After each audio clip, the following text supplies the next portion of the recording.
है। हम ऐसा ना मान करके इससे विपरीत मानते हैं, इस कारण जगत में हमारा परिभ्रमण चालू है। यथार्थ मेरा स्वरूप तो यही है। अपन निशरीर यहाँ तक अपने बोध हुए थे 4 निर्दंड क्यों है? आत्मा मन वचन काय 3 दंडों से रहित है। मन वचन काय ये जड़ है, अचेतन है, इनमें ज्ञान नहीं है, इनके द्वारा दंड की प्रवृत्ति होती है। तो वो मूल कारण दंड के 3 कारण है।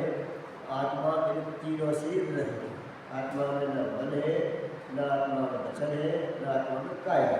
अभी किस अपेक्षा से वर्णन किया जा रहा है, हमको वही अपेक्षा से समझना चाहिए। सर्वथा नहीं, सर्वथा यदि मन वचन काय तो सर्वथा आत्मा के नहीं है, ऐसा कहेंगे तो गड़बड़ हो जाएगा। तो कहा है ना। तो अभी यहाँ पर ये स्थायी नहीं है, अनित्य है, क्षणिक है, अध्रुव है, इनसे मेरा मैच नहीं है, एक पर से इसका मैच हो रहा है, इसलिए मेरे में मन वचन काय मेरे में आत्मा में नहीं है। निर्द्वंद, मैं पर से निरालंब हूँ, मैं पर से निरपेक्ष हूँ, पर रूप में नहीं हूँ। जितने समस्त पदार्थ हैं वो पदार्थ रूप में नहीं हुआ हूँ और मैं उन पदार्थ रूप नहीं हुआ हूँ, इसलिए वास्तव में निर्द्वंद हूँ। निर्मम क्यों हूँ? निर्मम का मतलब है यहाँ पे प्रशस्त अप्रशस्त जो राग द्वेष होया है, वे परिणाम स्वरूप ही मैं वास्तव में नहीं हूँ। उनका मुझमें प्रवेश नहीं है और मेरा उनमें प्रवेश नहीं है। उनका स्वरूप अलग है और मेरा स्वरूप अलग है। यानी यहाँ पर प्रशस्त मोह राग इसका स्वरूप भी बताया, अप्रशस्त मोह राग इसका स्वरूप भी बताया, और फिर कहा कि आत्मा इनसे रहित होने से आत्मा कैसा है? निर्मम है। मैंने राग द्वेष करेगा तो ममत्व होगा, ये अच्छा ये बुरा कब होगा? इसके प्रति राग करेगा तो अच्छा लगेगा, इसके प्रति द्वेष करेगा तो बुरा लगेगा। लेकिन आत्मा में कोई राग द्वेष ही नहीं है। जब राग द्वेष नहीं है तो आत्मा ममता भाव नहीं है ना। ये मूल कारण का अभाव है तो कार्य का भी अभाव है।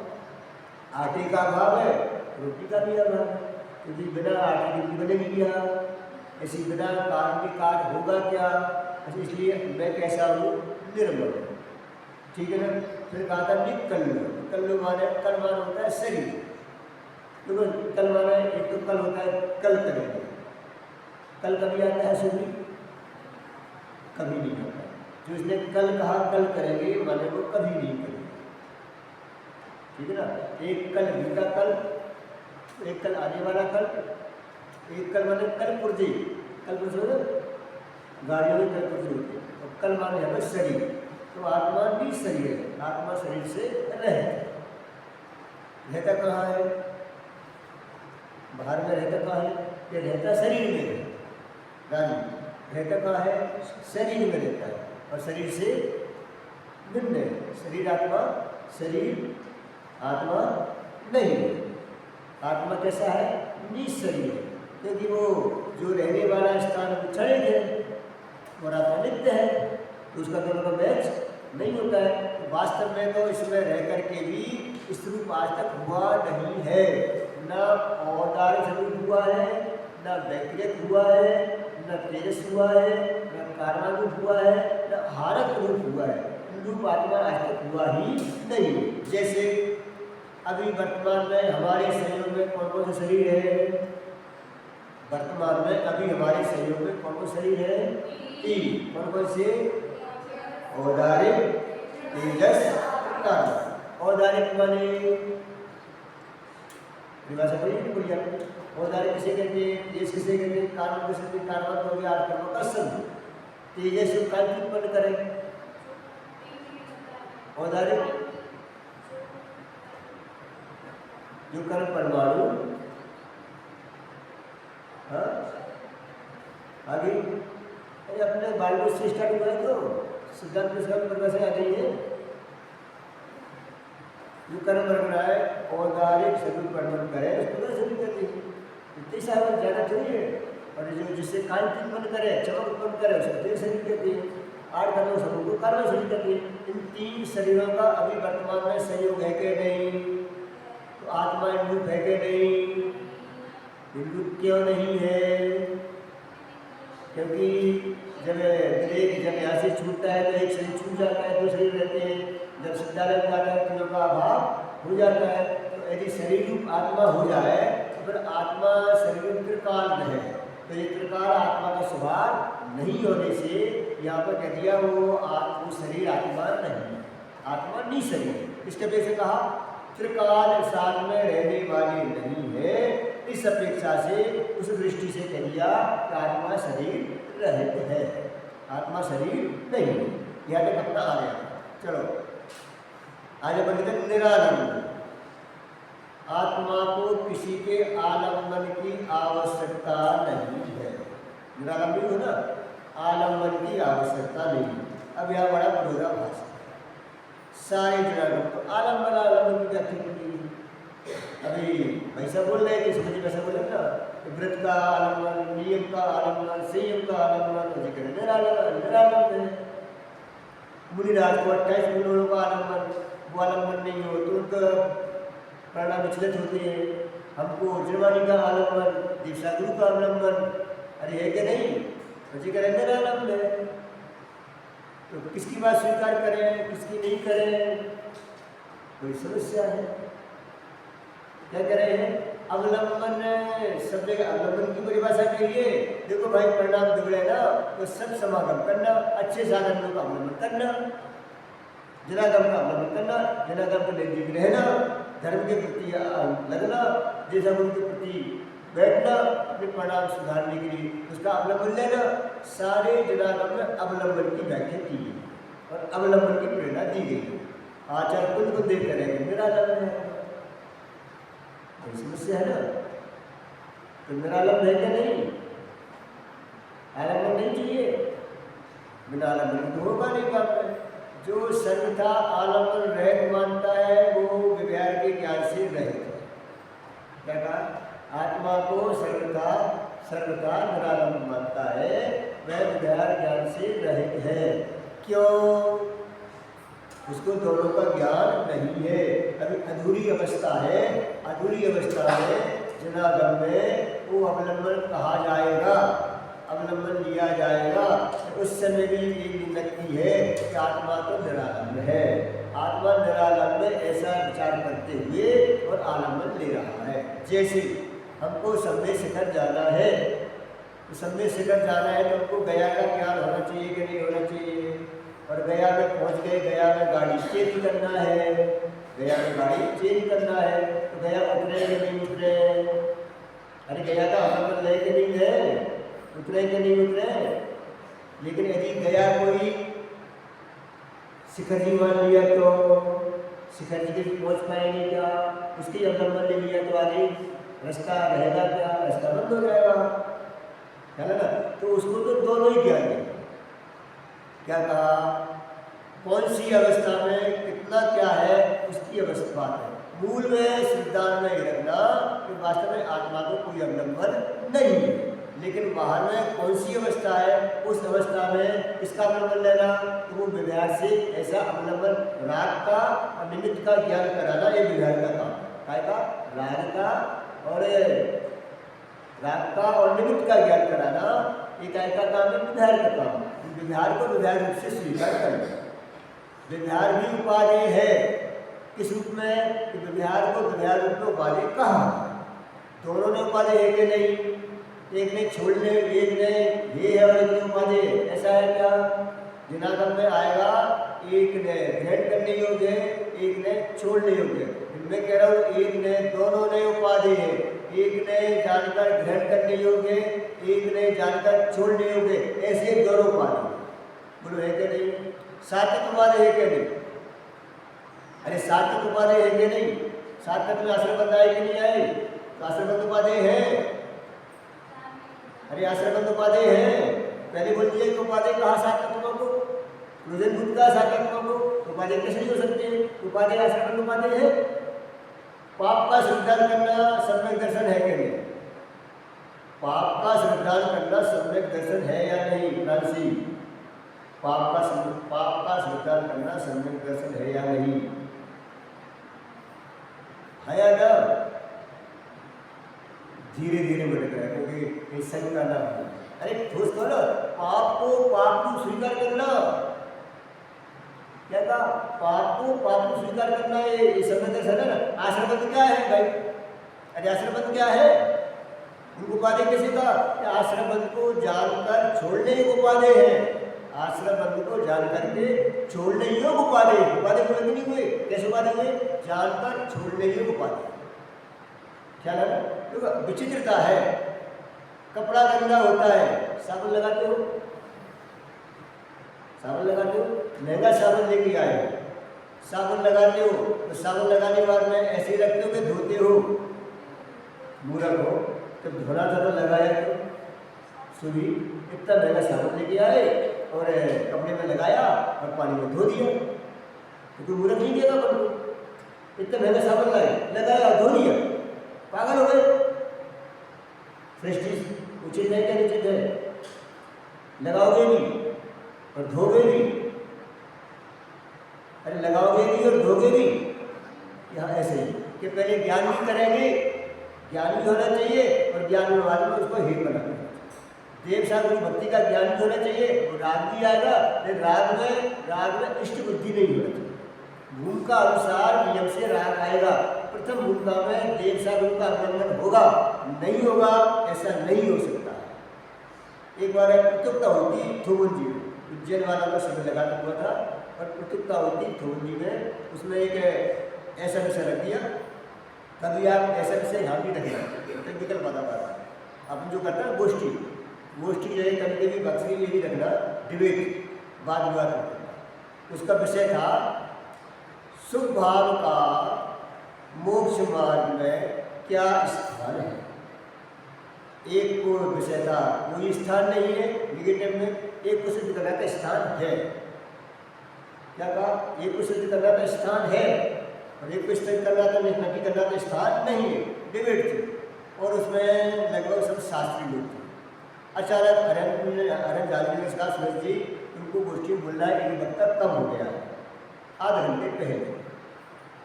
क्या बोल रहा है कि मोक्ष मार्ग में शुभ भाव का स्थान है, ये सिद्ध करना है।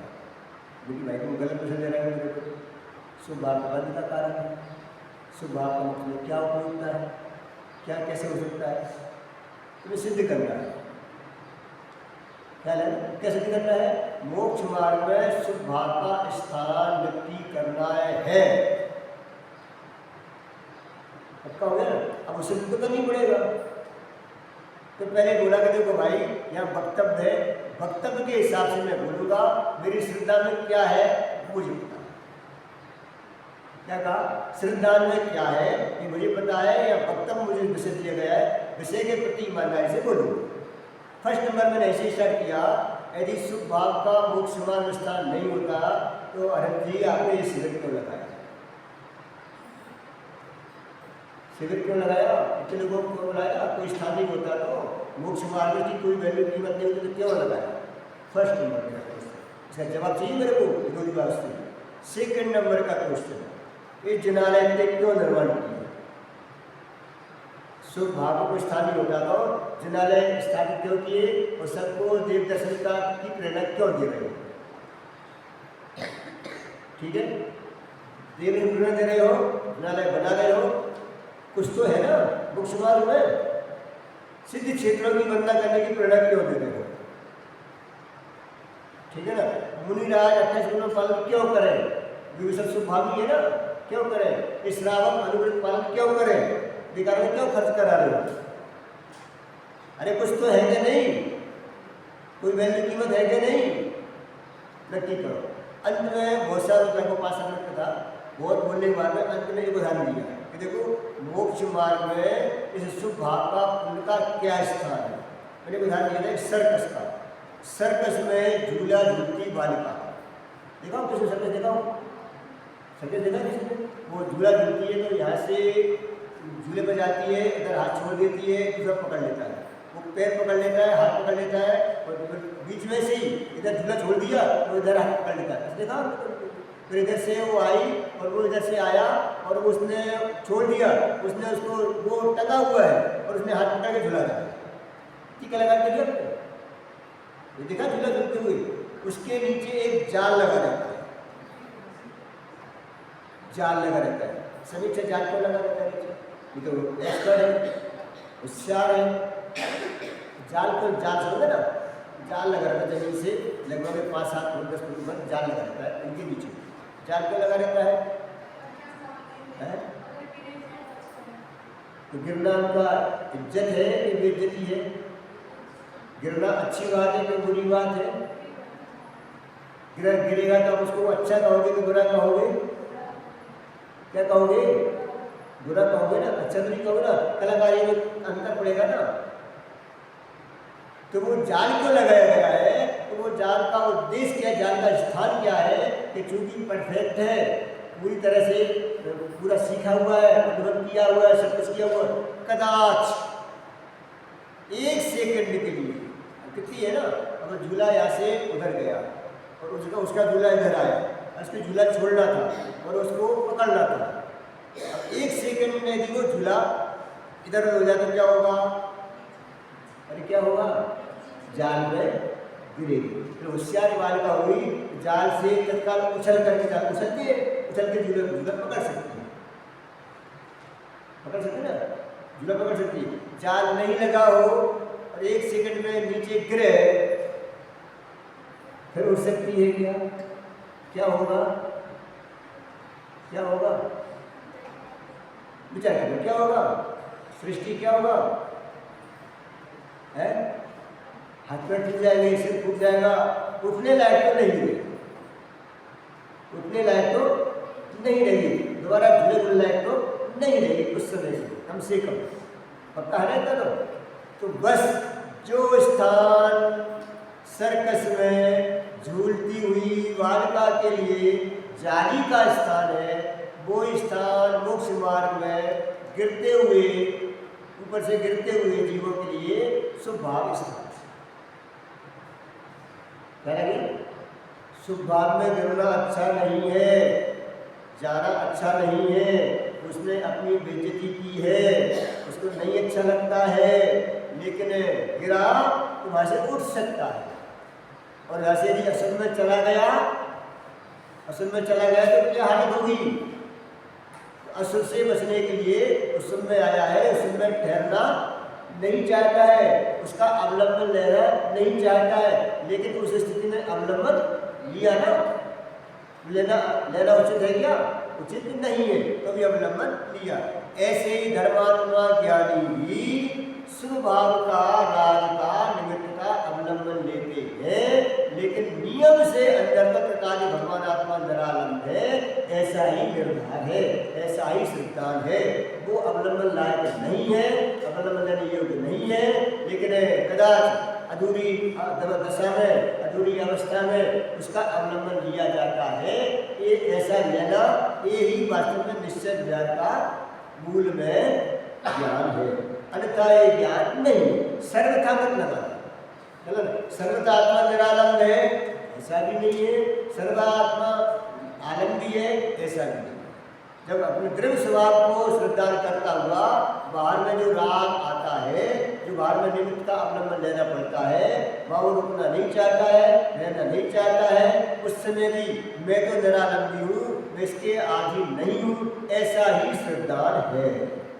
इसका मतलब है कि उसको पूरा का पूरा ज्ञान है। गुरुदेव ने इसका जो खुलासा किया है, मैं थोड़ा सा उसी को पढ़ के आपको बताता हूँ। बहुत अच्छा खुलासा किया है, मैं पढ़ता जाऊँगा, ध्यान लगेगा वहाँ समझाऊँगा।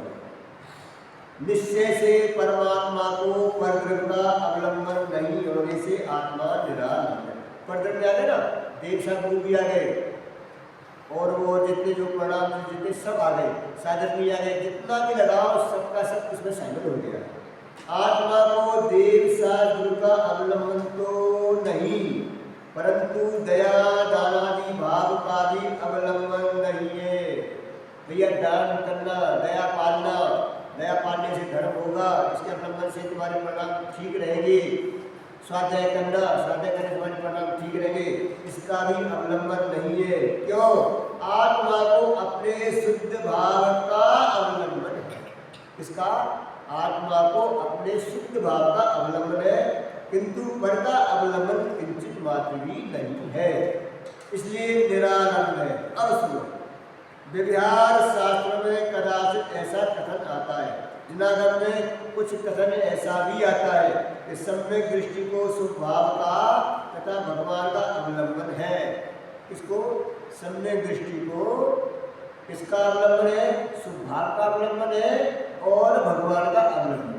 स्वभाव का माने वो अनुग्रह पालन करता है, भगवान की भक्ति करता है, भगवान के साथ में जो चर्चा वार्ता करता है, साथ में इसका 28 और आगे बढ़े 28 का पालन करता है, उसका अवलंबन करता है, अपने जो समझदार है गुरु है उनसे पूछता है, उनसे सलाह लेता है, उनका अवलंबन करता है। तो ये कहा वह ऐसा समझना चाहिए। अब क्या कहा? वह ऐसा समझना चाहिए कि वह कथन निमित्त का ज्ञान कराने के लिए है। क्या कह दिया? वह ज्ञान निमित्त का ज्ञान कराने के लिए है। ऐसा कहा गया है, हम निमित्त का ज्ञान करा रहे हैं। निमित्त है, निमित्त को उड़ाया भी नहीं जा सकता है, निमित्त से कार्य नहीं होता है, बात पक्की है, लेकिन निमित्त का ज्ञान तो कराया जाता है। क्या है ना? आत्मा पर पदार्थ और विकार से रहित। आत्मा पर पदार्थ भी नहीं है और विकार भी नहीं है। विकार में दोनों शामिल है। अकेले विकार में खोटे परिणाम भी नहीं है, विकार में सुख परिणाम भी है। क्या कहा? विकार माने आत्मा से विपरीत परिणाम, तो सुख परिणाम दोनों, शुभ और शुभ परिणाम दोनों को विकार कहा है। अग माने पाप, अग माने क्या होता है? पाप। अग माने पाप माने क्या? अग में दोनों शामिल है, अग माने दोष, तो अग में शुभ भी शामिल है और अशुभ भी शामिल है। ख्याल है ना? अकेला एक शामिल नहीं क्या करना, क्योंकि दोनों ही अपराध है।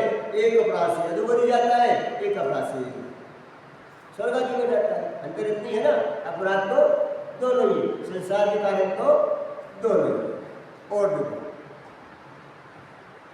ऐसी श्रद्धा ज्ञान करने के पश्चात जब तक परिपूर्ण विकराल दशा ना हो, तब तक अपूर्ण दशा में राग हो आता है। और तब जिस जिस प्रकार के राग के निमित्त हो, उनके लक्ष्य, उनके ऊपर लक्ष्य जाता है, राग हो जाता है। अब राग के हिसाब से बाहर में जो हो उनमें लक्ष्य जाता है। राग होता है तो बाहर में कौन पे लक्ष्य जाता है? देवसा गुरु पे लग जाता है, जिनवानी पे लग जाता है, फिर और आगे जाए तो अनिरुद्धों पे लग जाता है। हमारे परिणाम उपवास व्रत क्यों करते हैं? उपवास व्रत का अवलंबन लेना क्यों पड़ता है? तो हमारे परिणाम शुद्ध है। ये है ना? तो कौन सा क्या अवलंबन लेना पड़ता है? बाहर में एक आसन उपवास व्रत का अवलंबन का मतलब क्या? कि उसको वो लेंगे तो हमारे परिणाम स्थिर रहेंगे। ऐसे भाव आते हैं, लेकिन वास्तव में आत्मा तो उन अवलंबनों से रहते। वो दृष्टि भी होना चाहिए कि आत्मा तो स्वावलंबी है, आत्मा परावलंबी है ही नहीं। अनादिकाल से आत्मा ने पर का अवलंबन आज तो लिया ही नहीं, लेकिन वर्तमान पर्याय में कमजोरी के कारण निमित्त का ज्ञान कराने के लिए, उदाहरण का ज्ञान कराने के लिए ऐसा भी कहने में आता है। ये भी इसमें कोई आपत्ति नहीं है। सर्वथा शब्द का यहाँ प्रयोग मत करना। सर्वथा निरालंबी है और यह सर्वथा निरालंबी नहीं है, ऐसा ही नहीं है। आलम्बन भी है यथा योग, और आत्मा उसी समय जिस समय आलम्बन ले रहा है उसी समय आत्मा निरालंबन है। जिस समय आलम्बन ले रहा है उसी समय आत्मा निरालंबन, दोनों बातें शामिल की है। और व्यवहार से उनका अवलंबन लिया ऐसा कथन करने में आता है। उसी समय धर्मी जीव को राग अथवा भगवान का अवलंबन नहीं है। व्यवहार से अवलंबन लिया ऐसा कहने में आता है, उसी समय उसको धर्मी को राग का और भगवान का अवलंबन नहीं है, किंतु शुद्ध स्वभाव का ही अवलंबन है। सामने वह खड़ा है, सामने भक्ति कर रहा है, लेकिन अपने सिद्धांत में उपाधि कौन लग रहा है? अपना भगवान आत्मा ही लग रहा है। वह कर रहा है लेकिन वहाँ पर अपनी शोभा उसको दिखाई नहीं दे रही। क्लियर हो ना? वो बालिका उसमें गिरी है, लेकिन गिरी है तो वहाँ उसको अच्छा नहीं लग रहा है। अच्छा तो उसी में था, उसकी कलाकारी में। ऐसे ही वो उस समय सिद्धांत में यही है कि वास्तव में तो कैसा निरालंब हूँ, लेकिन शुद्ध भाव का ही अवलंबन है। ये तो मजबूरी के कारण, निर्बलता के कारण, कमजोरी के कारण ये है, तो उसका ज्ञान करा है। तथापि जानता है कि निर्बलता के कारण राग हुआ है। निर्मलता के कारण ज्ञान हुआ है, राग हुआ है, किसी ने राग कराया ही नहीं, अपनी कमजोरी से राग हुआ है। राग कराने वाला भी कोई बाहर में नहीं। क्यों? यदि बाहर का कोई हमको राग करावे, बाहर का कोई द्वेष करावे, जगत में पदार्थ लवाला भरे हुए हैं, राग और द्वेष चलते ही रहना चाहिए, कोई वितरकता होगी नहीं। तो पर के कारण राग होता नहीं है। जब ये स्वयं राग परिणत होता है तो बाहर लोग मौजूदगी देखी जाती है, आरोप कथन करके ऐसा कहा जाता है इसके कारण मुझे राग हुआ। क्लियर हो गया? इसके कारण मुझे द्वेष हुआ, ऐसा कहा जाता है। होता है स्वयं से, होता है स्वयं में। क्यों? क्योंकि जिस व्यक्ति को पहले देखा उसको राग हुआ, जिस व्यक्ति को अज्ञात देखा उसको द्वेष हुआ। यदि उससे वो राग कराता होगा तो दोनों को राग होना चाहिए था या दोनों को द्वेष होना चाहिए था। क्लियर हो गया? जैसे मेरे कथन से, मेरे व्याख्यान से, मेरे प्रवचन से आपको समझ में आया, ऐसा कहा जाए तो समझ में आया तो सबको समझ में, किसी को कुछ समझ में आया, किसी को कुछ समझ में आया। तो क्या समझे हो कि सब अपने अपने स्वावलंबी ज्ञान के द्वारा ही समझे हो, परालंबी नहीं समझे हो। लेकिन जब उस समय मैं बोल रहा था आपको समझ में आया तो बाहर में संयोग देखकर निमित्त कथन से कहने वाला है कि इनने समझा, ये समझ में आया। क्या है ना? गुरुदेव श्री से बार बार बोलते थे कि इधर तुम कहते निमित्त से ज्ञान नहीं होता, निमित्त से ज्ञान नहीं, निमित्त से ज्ञान नहीं होता, और देश देश के लोग यहाँ आते हैं और आकर के सुनते हैं और तुम कह रहे हो निमित्त से ज्ञान नहीं होता, निमित्त नहीं है क्या? तो क्यों बुलाते हो, क्यों खर्चा कराते हो? निमित्त से ज्ञान होता ही नहीं है। तो गुरुदेव जी बोलते थे कि भाई मैं यही सिखाने बुलाता हूँ कि निमित्त से ज्ञान नहीं होता। क्या कहा अनिका? निमित्त से ज्ञान नहीं होता है, निमित्त करता नहीं है। यही पाठ पढ़ाने के लिए यहाँ बुलाया जाता है। निमित्त भी है और निमित्त से ज्ञान होता भी नहीं है, दोनों सिद्ध है एकदम। क्यों? निमित्त से ज्ञान होता तो सबको एक सा ज्ञान होना चाहिए, यदि गुरु से ज्ञान होता तो सबको एक सा ज्ञान होना चाहिए। अभी मैं पूछूंगा सब ज्ञान अलग अलग है होगा, एक को बहुत समझ आ गया होगा, एक को कम आया होगा, एक को उसके ऊपर से निकल गया होगा, पल्ले ही नहीं पड़ा होगा। ऐसा है क्या? नहीं। यदि गुरु से ज्ञान होता हो सबको एक जैसा ज्ञान होना चाहिए। पहली बात सुन नहीं है तो गुरु से ज्ञान नहीं है, अपने आदि अपने स्वाधीन से ज्ञान हुआ है। सेकंड बात कहूँ कि गुरु से ज्ञान होता हो तो गुरु को जैसा ज्ञान हो रहा है वैसा ज्ञान होना चाहिए। तो मेरा ज्ञान कैसा है? समझाने रूप है। आपका ज्ञान कैसा है? वर्णन कर रहा है, समय रूप कर रहा है, तो विपरीत हो गया ना। अरे मेरा ज्ञान अभी कैसा काम कर रहा है? समझाने रूप, और आपका ज्ञान कैसे कर रहा है उपयोग? समय रूप। तो गुरु से ज्ञान हुआ कि नहीं हुआ? देखो बहुत बढ़िया बात है। क्या कहा? ऊपर लक्ष्य जा रहा है, कोई जीव ऐसा माने कि अपूर्ण दशा में वैसे राग और निमित्त के ऊपर लक्ष्य जा रहा है। कोई जीव ऐसा माने कि अपूर्ण दशा में वैसे राग और निमित्त होते ही नहीं। क्या कहा? अब कोई ऐसा मान सकता है कि अपूर्ण दशा में न राग होता है और न निमित्त होता है, तो क्या है? उसका ज्ञान खोटा, वो व्यक्ति क्रॉस, गलत, उसकी मान्यता गलत। अपूर्ण दशा में राग भी होगा और निमित्त का अवलंबन भी होगा। देखो क्या करें, अपूर्ण दशा में वैसे राग और निमित्त होते ही नहीं, तो वह मान्यता खोटी है। होते ही नहीं माने मान्यता खोटी है। होते हैं, राग भी होगा और निमित्त भी होगा। अभी हमारी भूमिका में जैसा गुरु भक्ति का राग भी आएगा और जैसा गुरु का अवलंबन भी होगा, दोनों चीजें। राग भी आएगा, साधर्मी के प्रति प्रेम भी आएगा, साधर्मी मिलन का भाव भी आएगा। नहीं आएगा, नहीं आता ही नहीं है, ऐसा जो मानता है वो उसकी मान्यता खोटी है। तथा राग और निमित्त है इसलिए धर्म हुआ, यदि ऐसा माने तो मिथ्या है। है राग हुआ और जैसे उनको निमित्त बना, अब धर्म हो गया, ऐसा मानते मिथ्या है। और राग और निमित्त नहीं है, होते ही नहीं है, ऐसा मानते मिथ्या है। कितना गजब का बैलेंस है। इसलिए बोलते ना, कभी के बोलते हैं कि जैन दर्शन तो, जैन श्रद्धा तो तलवार की धार के समान है। तलवार की धार पर चलना कितना कठिन है। यदि थोड़ी असावधानी हो तो क्या होगा, क्या होगा, कट जाएगा। बैलेंस बनाना, यदि इधर ज़्यादा आ गया इधर लुढ़क जाएगा, इधर ज़्यादा आ गया इधर लुढ़क जाएगा। दोनों का बैलेंस होना चाहिए कि कहाँ किस अपेक्षा से कथन किया जा रहा है, हम कहाँ खड़े हैं और जो बात कर रहे हैं तो किस अपेक्षा से कह रहे हैं। यदि वो नहीं समझेंगे तो दिक्कत आएगी। तो इसी को नहीं समझा है, इसलिए तो मोक्ष प्रकाशन में जो चार खड़े हुए आभास, विज्ञानाभास, निश्चयाभास, प्रमेयाभास, ये खड़े क्यों हुए हैं, इसी कारण। कहीं किसी की मुक्ता से कथन किया, कहीं किसी मुक्ता से कथन किया। जब छड़ाला कहेंगे, छड़ालाकार कहेगा कि जीव ने अनंत काल निबोध में गया, अनंत काल नरक में गया, अनंत काल यहाँ गया, अनंत काल यहाँ गया, ये दुख हो गए, ये दुख हो गए, ये दुख हो गए, ये कहा जाएगा ना। पर वो अपना माना, जैसा गुरु की श्रद्धा नहीं की, पर की खोटे जैसा गुरु की श्रद्धा की, मार्ग से भटका, इसलिए ये भटका नहीं। ये कहेगा समय सार कहेगा इसमें नरक है ही नहीं, नरक का स्थान ही नहीं है, जीव में दुख का प्रवेश ही नहीं है। क्यों दुख का प्रवेश नहीं है, जीव में दुख नाम का गुण ही नहीं है। अरे सुख नाम का गुण तो है, दुख नाम का गुण है जीव में, दुख नाम का गुण है क्या? अरे सुनाएगा क्या, दुखी कैसे हो सकता है, समय जी कहेगा। और छठा नकार कहेंगे दुखी तो यही है, ये तो नहीं है दुखी। अरे दुखी है क्या, बोलो ये दुखी है क्या, दुखी कौन है? अरे दुखी कौन है, हम ही तो है। तो क्या करें, है क्या नहीं, होने पर है और नहीं है दोनों ही बात है।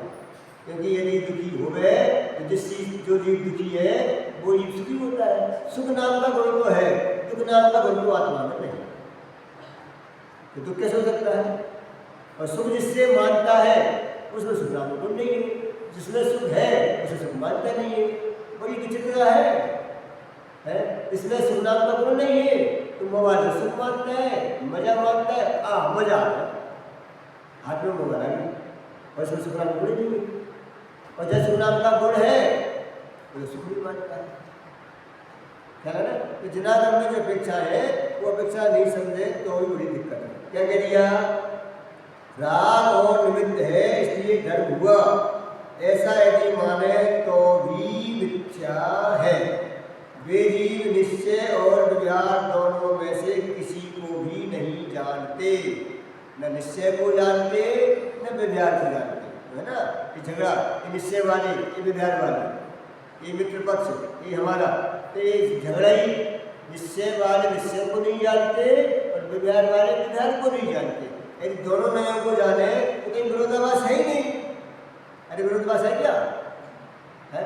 और निश्चय व्यवहार, वर्तमान स्वामी ने अपने बच्चों को खेल खेल सिखा दिया, खेल खेल कर दिया। एक बार क्या था, वो बच्चे वर्तमान को लेने आए बुलाने खेलने के लिए, तो वर्तमान कहाँ थे, बीच के मंजिल में थे, सबसे ऊपर पिता थे, सबसे नीचे माँ थी। नीचे माँ से पूछा कि वर्तमान कहाँ है, वीर कहाँ है, तुम्हारी क्या कहा, ऊपर है। तो दौड़ लगाते छठी मंजिल पर पहुँच गए। छठी मंजिल पूछा, पिता से पूछा कि वर्तमान कहाँ है, कि नीचे। असमंजस हो गए, दो झूठ बोल रहे हैं, एक कह रहा है ऊपर, एक कह रहा नीचे। ये ऐसे कोई तरीका होता है कि बताने का? मना करता ना कि आज हमको नहीं भेजना है, एक मना कर रहा है और एक भाग कर रहा है। क्या कहा, अब वो उतरते उतरते उतरते उतरते चौथी मंजिल पे वो दिख गए और खेलने गए। खेलते खेलते बोले, देखो वर्तमान में गलत बात है, गलत बात है, ये माँ झूठ बोल रही, पापा झूठ बोल रहे। क्या कहा, एक बोल देते ना, एक ने कहा ऊपर, एक ने कहा नीचे, ये तो गलत बात है। तो उन्होंने समझाया, सुना भाई रुको रुको, माँ ने क्या कहा था, ऊपर, तो माँ कहाँ थी, पहले मंजिल पर, मैं कहा था चौथी मंजिल पर, तो मैं ऊपर था कि नहीं था, अरे ऊपर था कि नहीं था। फिर दौड़ लगा के मैंने छठी मंजिल पर, पिता से पूछा कि वर्तमान कहाँ है, तो नीचे। तो पिता कहाँ थे, छठी मंजिल पर, मैं कहा था चौथी मंजिल पर। तो पिता ने क्या कहा था, नीचे है, नीचे है, नीचे था क्या नहीं था, अरे था क्या नहीं था, तो कहाँ विरोधाभास है, कहाँ विरोधाभास। मम्मी की अपेक्षा में ऊपर था, पापा की अपेक्षा में नीचे था। क्लियर हो गया? व्यवहार की अपेक्षा ये सारा अवलंबन है। व्यवहार की अपेक्षा जैसा रूप का अवलंबन है, निर्वाणी का अवलंबन है, गुरु का अवलंबन है, अष्टमूल गुणों का अवलंबन है, अनुव्रतों का अवलंबन है, महाव्रतों का अवलंबन है, नग्न दशा का अवलंबन है। क्या नग्न दशा वाला मोक्ष हो जाएगा क्या? नहीं होगा ना। तो अवलंबन है क्या? नहीं है। शायद सम्यक दर्शन होता क्या होता है? केवली के पार में होता है, उसके बिना नहीं होता है। उसके बिना नहीं होता है, ध्यान रखना। उससे हो जाएगा तो नहीं होता। जब जब इधर ही बोल रहे हैं, इधर ही बोल रहे तो दोनों तरफ बोलते हो है। केवली के पार में हो जाता है। अरे हो जाता है क्या? दीपिका, केवली के पार में छाछमें हो जाता है? नहीं होता है। उसके बिना हो जाता है? नहीं होता है। बिना भी नहीं होता है, उससे भी होता है। जो बताता है यदि उनके पास में छोटा हो तो सबको होना चाहिए, एक ही बाकी नहीं रहे। और एक पादमूल के बिना नहीं होता है तो फिर पादमूल की जरूरत नहीं पड़ेगी। तो पादमूल जब जब होगा, जब जब एकता पकेगी छाया से दर्शन की, तो उनका भार में निमित्त उनका पादमूल ही कहा जाएगा। लेकिन उससे ईमानदारी से होगा नहीं, क्योंकि यदि होता हो तो नियम बन जाए, सबको वहीं दौड़ लगाना पहुंच जाए, फटाफट पहुंच जाए, सबको हो जाए। लेकिन है ना तो चाहे ना क्या होता है? हाँ, नहीं होता है? नहीं होता। ये है विचित्रता। क्या अवलंबन लेना चाहिए? हाँ लेना चाहिए, लेना चाहिए। इसी बात करते हो आत्मा तो स्वालंबी है, और आलंबी है ही नहीं, उनको नहीं लेना चाहिए। तो किसी जगह से खड़े होकर के बोला जा रहा है, ये हमारी बात होना चाहिए। और ये ज्ञान होना, ये वास्तव में निश्चय ज्ञान का ज्ञान, दोनों का ज्ञान बराबर होना चाहिए। क्या कहा? दोनों ज्ञान बराबर होना चाहिए। ज्ञान नहीं होने से वो अव्याभास, नव्याभास, निश्चयाभास खड़े होते हैं। क्या है? ये दिक्कत है। अपेक्षा नहीं समझने से, वही समय लगाना एक ही वाक्य है, अपेक्षा नहीं समझने से सारी विकृति विकार होता है। और देखो यदि ऐसा नहीं होता, धर्मी जीव त्रिकाली स्वभाव का ज्ञान करता हुआ अधूरी दशा में रहने वाले राग और निमित्तों का ज्ञान व्यवहार से करता है। हो गया? त्रिकाली स्वभाव का ज्ञान करता हुआ अधूरी दशा, अधूरी दशा समझ रहे? पूर्ण दशा नहीं हुई, अधूरी दशा में राग का और निमित्तों का ज्ञान ये व्यवहार से करता है। व्यवहार माने गधे के सींग जैसा झूठा नहीं है, अपनी जगह वो व्यवहार सत्यार्थ है, भूतार्थ है। क्या कहा? लेकिन जब उसको खड़ा करेंगे निश्चय को, तो अभूतार्थ है, असत्यार्थ। असत्यार्थ माने है ही नहीं, अभूतार्थ माने सत्य ही नहीं है, ऐसा बस उसकी अपेक्षा कहा है। वास्तव में तो व्यवहार अपने आप में भूतार्थ है, अपने आप में सत्यार्थ है, अपने आप में परिपूर्ण है। लेकिन व्यवहार व्यवहार को स्वीकार करना है ना। और देखो इंद्र भी भक्ति के समय नृत्य करने लगता है। तांडव नृत्य करता है ना इंद्र, करता नहीं करता है? इंद्र तो तब मोक्षगामी है क्या नहीं? मोक्षगामी है क्या? मोक्षगामी है क्या नहीं? मोक्ष जाने वाला पक्का है तो पक्का निश्चित है ना। तो भक्ति क्यों करता है? और ऐसी भक्ति करता है, गले की भक्ति करता है, तांडव नृत्य करता है, तो फिर अवलंबन लेता है नहीं लेता है? अवलंबन इस समय उसको एक ज्ञान नहीं है, ये मैं तो स्वावलंबी हूँ, निरालंबी हूँ, ये ज्ञान नहीं है क्या? तो ये ज्ञान है क्या नहीं? मैं त्रिकाल भगवान आत्मा वो मेरा अवलंबन स्वरूप है, और ये अवलंबन नहीं है, ये ज्ञान है क्या नहीं? ये ज्ञान होने के बावजूद भी उनके प्रति भक्ति का भाव आता है, और ऐसा भाव आता है जो तांडव नृत्य करता है। देह की क्रिया देह के कारण होती है, निर्बलता का राग ज्ञान का ये है, सम्यक दृष्टि राग को अपना स्वरूप नहीं मानता, ऐसी भक्ति करता है। इधर तो आनंद बोध हो रहा है, हमको आनंद बोध होता दिख रहा है, और इधर कह रहे हैं उसको राग का राग नहीं, उसको राग में आनंद नहीं आ रहा है।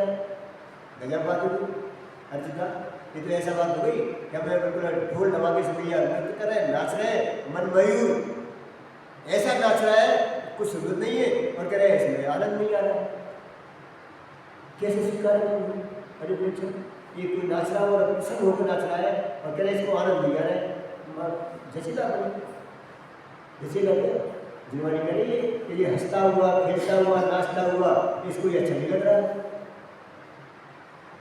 ये विचित्रता है, अच्छा नहीं लग रहा है।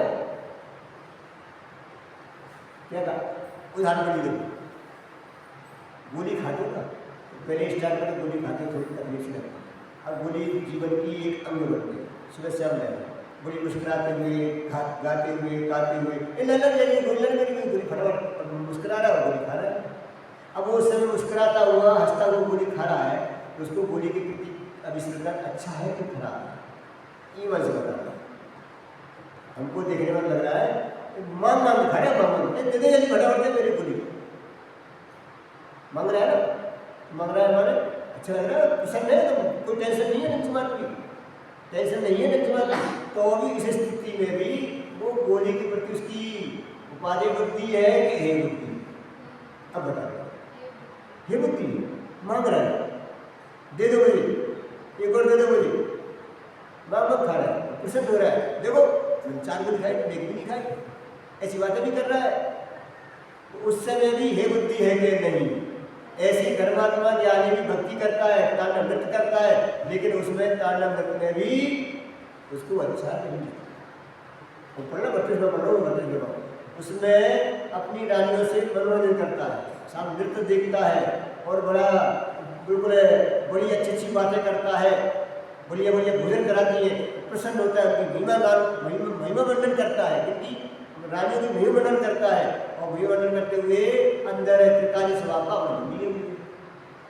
बाहर देखोगे तो पागल होगे, कैसे कोई ऐसा होता होगा, ऐसे कोई होता होगा, और अंदर में उस समय भी ठोस अपने आत्मा का वर्णन किया हुआ है।